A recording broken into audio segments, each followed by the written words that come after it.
Hi, my name is Cheryl Saipe, and I am president of Colorado Citizens for Canine Welfare, a nonprofit working to end puppy mills.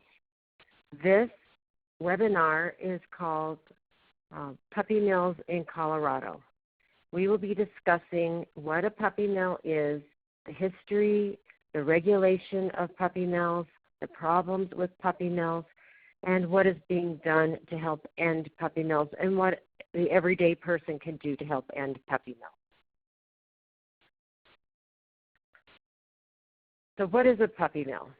A puppy mill is a dog breeding operation in which the health of the dogs is disregarded in order to maximize profits. Mother and father dogs are bred over and over to produce as many puppies as possible. The puppy mill owner is interested in making a profit. They are not interested in the health and well-being of the animals. They are not interested in the breed. It's only for the bottom line. So let me go back one slide. How did puppy mills get started? Well, they started after World War II. During the Depression, people were looking for an easy way to make money. There had been crop failures, and puppies were felt to be a foolproof cash crop. So chicken coops and rabbit hutches were all repurposed, and the puppy mill industry was formed. Then in 1966 was the first time that puppy mills were regulated, and it was called the Animal Welfare Act of 1966, and regulation and licensing began. And I will talk more about the AWA. It's good that we have some law, but it is very weak. So the problem with puppy mills. I'm going to discuss all these issues: conditions that the breeding dogs experience, health issues of the puppies, overproduction, and weak laws and rules. So conditions in puppy mills. As you could see from the pictures that I've shown so far, that puppies and the mother and father dogs are confined 24/7, 365 days a year in cages. Most of these cages have wire bottoms. They're really hard and painful on the dog's feet. The animals are outside, usually 24/7, in the heat of the summer, the cold of the winter. The animals get very little veterinary care. The only care they get is if it has something to do with their reproducing. Doesn't matter if they have eye infections or ear infections. That doesn't matter as long as they can continue producing puppies. The food and water is usually unsanitary, not that healthy. And the cages are overcrowded. They'll put several dogs in one cage. They'll be stacked on top of each other. And then finally, there's lack of socialization, exercising, and grooming. So health issues of the puppies. Well, you can imagine a puppy born into a situation where there are hundreds or thousands or even 1,000 dogs. There could be a lot of illnesses there: Giardia, parvo, upper respiratory tract infections, kennel cough, mange, heartworm, diarrhea, just to name a few. And the puppies are taken from their mothers when they're very young. They're only like 6 to 8 weeks of age. Their immune systems are very immature, very difficult for them to fight off these illnesses. So it's very common that when a puppy arrives at a pet store, they have this illness, but it may not be manifesting yet, and an unknowing consumer will buy this cute puppy in the pet store, take it home, and within a few days the puppy becomes very sick and requires veterinary care, sometimes ICU care. Sometimes the puppies die. It's very sad, obviously, for the consumer that bought this puppy and for the puppy. And congenital illnesses are also a major problem of puppies. Puppy mills will breed the same mother and father dog over and over without regard to any genetic problems that they may be passing on. And it's very common that when a puppy is 6 to 12 months of age, they develop problems with epilepsy, heart problems, kidney, hip and eye disorders, respiratory problems, hyperthyroidism, etc. And puppies also exhibit behavior problems because of where they were born, how they were treated in the first critical weeks of life. They can be fearful, lack socialization. And as I said, they're taken from their mothers when they're so young, at 6 weeks of age. Before they're really ready to be weaned, they're taken from their mothers. So here's a picture of how important it is that a dog get groomed. Sometimes the fur on the dog can weigh more than the dog itself. So it's really very sad for these dogs. So what about overproduction of puppies? This is data that came out of the HSUS Puppy Mill Facts and Figures from January of 2015. So the mothers are bred every heat cycle and produce on average 9 puppies per year. And once they stop producing at around the age of 5, they're disposed of. It is estimated that over 2 million puppies per year are produced, and over 3 million dogs and cats are euthanized every year in this country. So puppies are being produced, but there is no shortage of puppies. There are shelters and rescue and reputable breeders, have available dogs. So it's very concerning that there's this overproduction of dogs. In Colorado in 2013, there were over 100,000 dogs that were intake into shelters, and there were approximately 7,000 were euthanized. 52,000 were adopted. So you can see that there's a large intake into our shelters and 7,000 euthanized. That's a lot of dogs. Okay, so puppy mills nationwide. It's estimated that there are 10,000 puppy mills in the United States. Of these, 3,000 are licensed, and there are many that are in the backyard or the back of the farm, and no one knows what's going on, and they're not licensed or regulated. There are approximately 170,000 dogs kept solely for breeding. So again, these are the mother and father dogs that live their lives in cages.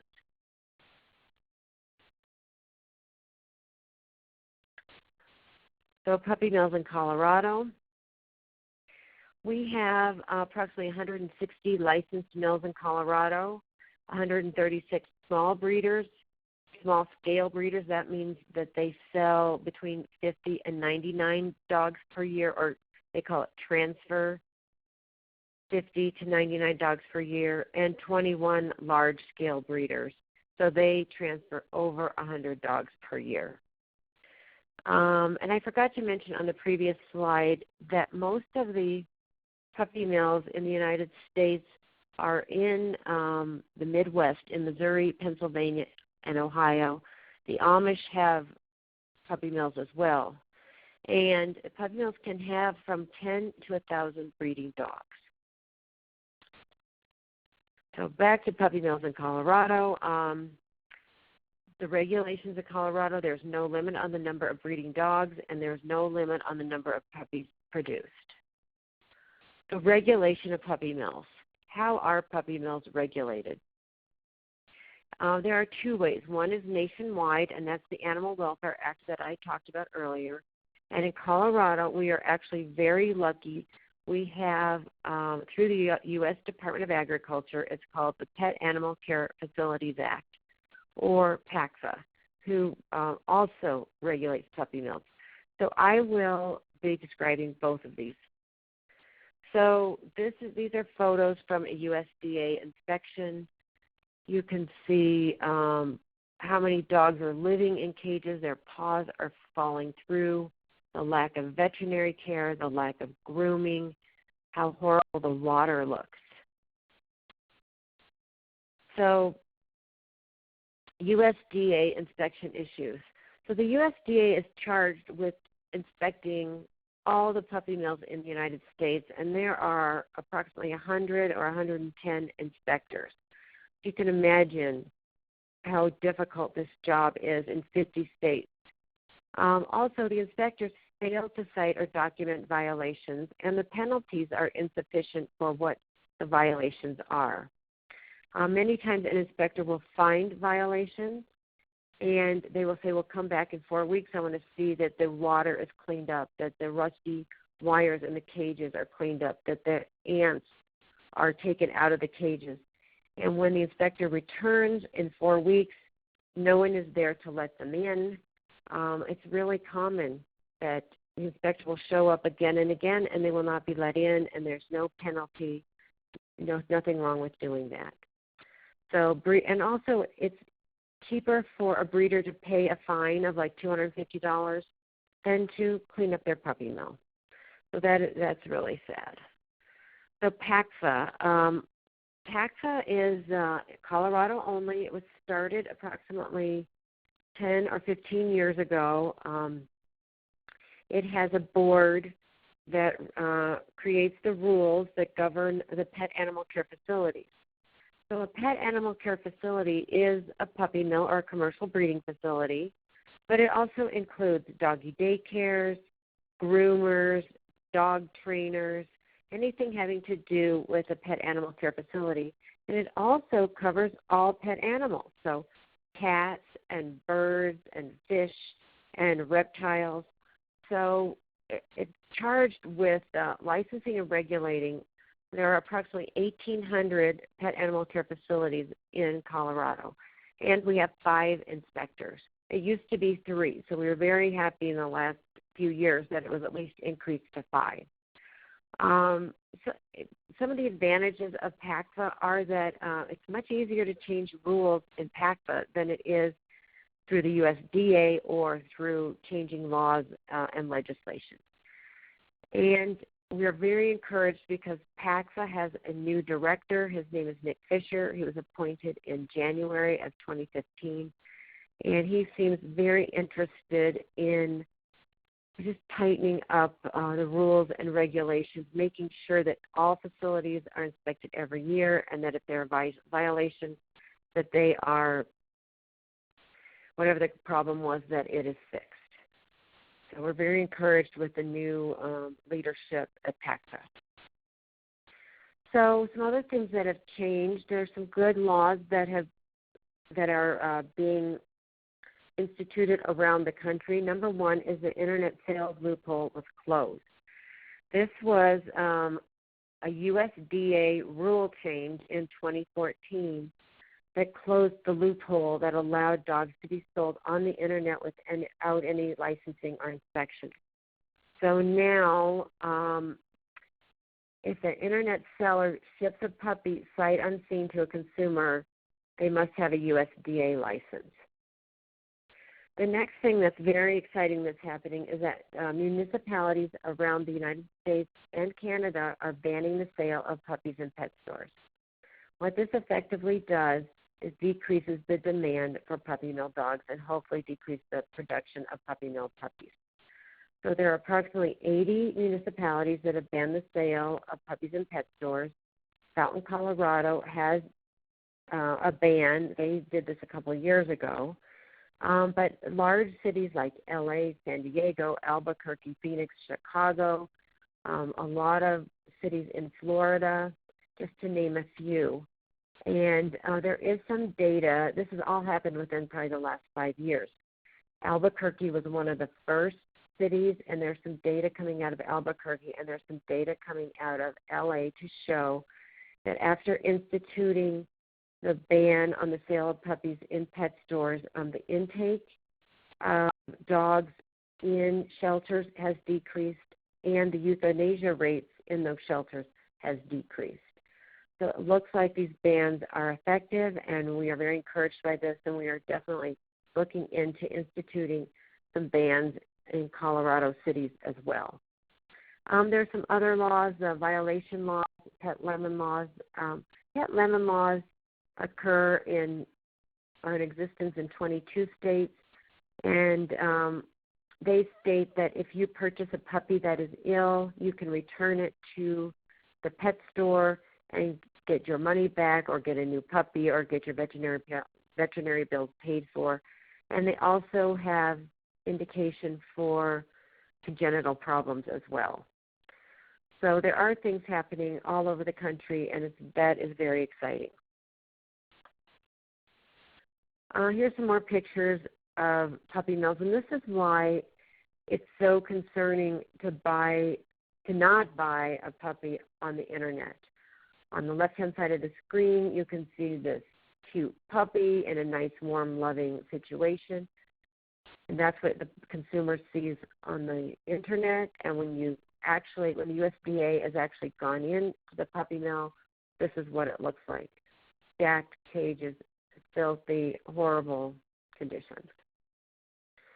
Also, a point I want to make very strongly is that there's this connection between puppy mill and pet store and internet connection. So 99% of puppies sold in pet stores come from puppy mills, and a great number of them sold on the internet come from puppy mills as well. And the sellers take no responsibility for the future of the puppy. They just want to get that puppy in the pet store and get an unassuming, unaware consumer to buy that puppy. So this is why it's very important to never buy a dog from a pet store and never buy from the internet, because you can't see the mother and father dog. You don't know what you're dealing with. So where are the best sources of puppies? There are places that you can get puppies and dogs that don't support puppy mills. So we encourage people to get dogs from rescue groups, shelters, and responsible breeders. So rescue groups, they're breed specific. There are over 80 or 100 rescue groups just in Colorado. So if you want a Labrador Retriever, if you want an old dog, if you want a large dog, if you want a senior dog, if you want a puppy, you can find these are all listed on my website, which is at caninewelfare.org. You can just click on whatever breed you want, and you can find them at a rescue. And what a rescue is, it's a situation where it's breed specific. So say it's a Labrador Retriever rescue. If a Labrador Retriever ends up in a shelter, the shelter will contact the Labrador Retriever rescue group, and they will give them the dog, and that dog will go into a foster home where it will live until it is adopted. And foster homes provide socialization. They take care of health issues. They get these dogs spayed and neutered. And when you adopt that dog, it has a history with a reliable person who can tell you, yes, this dog is good with children. It's not good with other dogs, things like that. That will be really helpful to know in the future. They can also tell you about the temperament and what, that type of dog is like. Shelters, also people think they can't get puppies, they can't get purebreds, but it's not true. 25% of dogs in shelters are purebred, and a large percentage are puppies. And then there are responsible breeders. So a responsible breeder, and you can get on my website again, caninewelfare.org, and we have it all laid out as to what a responsible breeder is. But basically, it's somebody who's breeding 1 or 2 litters per year. The dogs are in a nice, warm, loving home. And when you buy a dog from that breeder, the breeder checks you out more than you check them out. They want to know what vet you're going to take the dog to, what food you're going to feed it, what are you going to do when you go out of town. Many times they'll have you sign a contract that how you're going to take care of that dog, and if you can't take care of that dog, you're going to return the dog to the responsible breeder. And so the important thing about a responsible breeder is that you can see the mother and father dog. You can go into the home and see for yourself that it's a warm, loving situation. If a breeder says, oh, I will meet you in a parking lot to give you the dog, or I'll meet you at the Kansas border, that's a front for a puppy mill. They don't want you to see where that dog came from. So some things that are going on, the HSUS has a program that if you see a puppy mill, they are offering a $5,000 reward. Sometimes you'll just hear dogs barking and you won't be able to see it, but you can definitely call the HSUS and let them know, and we can start checking it out. Raids and rescues, HSUS and the ASPCA will do rescues. as well as National Mail Dog Rescue. So National Mail Dog Rescue is a great organization. It exists in just east of Colorado Springs, Colorado, and they have a very good relationship with the puppy mill breeders. And when a puppy mill is done with their breeding dogs, or if they have puppies that can't sell, they will call the National Mail Dog Rescue, and they will go out there in their vans and they will rescue 50 to 100 dogs at a time.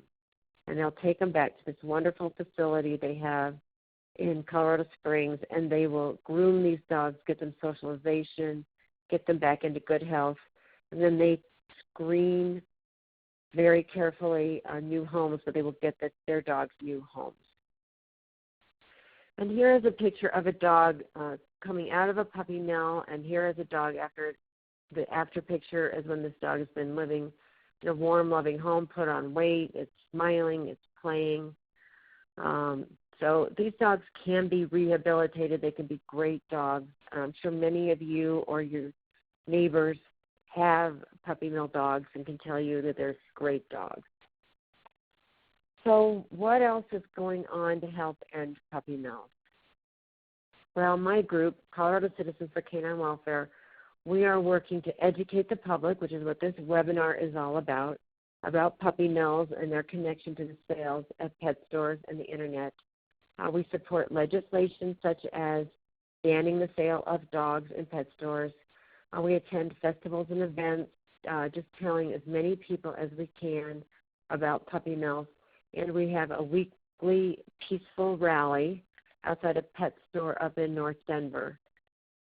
And the goal is to educate puppy buyers about puppy mills. So, but it's all done professionally, and the purpose is to educate. And I want to be clear that the goal is to not put pet stores out of business. And when I talk about banning the sale of dogs in pet stores, the goal is not to put the pet store out of business. The United States Humane Society has a program to help flip pet stores so that they adopt a humane way of adopting dogs out. There's a program so that they stop selling puppy mill dogs and that they hold adoptions for shelter and rescue dogs.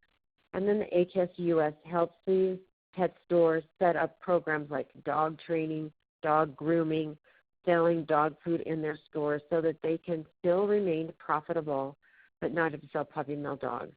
And there are 14 stores in the United States that have converted, and 6 of them, I believe, are a chain, and they are doing really well, and they keep expanding. So it is a model that works. What can you do to help stop puppy mills? The average person says they can't help, but they can. One is what I've been saying all along: never buy a puppy from a pet store or the Internet. And be sure to tell everyone you know not to buy from a pet store or the Internet. Tell legislators that you care about animal welfare.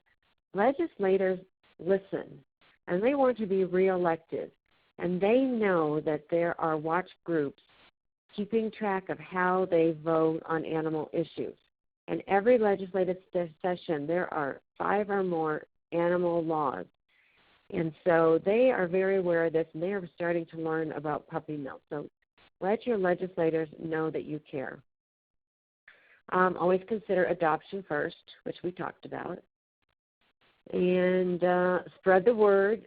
Be sure to tell everyone you know about puppy mills. If you hear your friends or relatives are going to get a dog, tell them about puppy mills. Volunteer. You can make a difference. Take your skill and your passion and join us in our work. Donations also go a long way. We can't do this without funding to make things happen. And finally, report abuse. If you see a puppy mill, if you see a problem at a pet shop, you see sick dogs, if you see a dog chained up, you see a dog in a hot car, report abuse. You can call 911, but really the best thing is to report the abuse to PACFA.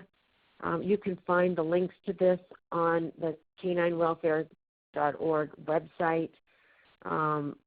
It says report abuse, and you can just follow the links. It's very easy. And the PACFA, I forgot to mention this, but the PACFA, if there's a complaint that comes into PACFA, they follow those every complaint up with a visit, usually within a few days. So it really is worth your while to be the voice for the voiceless. Thank you very much. I hope this has been informative. As I said, if you want to learn more, go to caninewelfare.org. Thank you very much.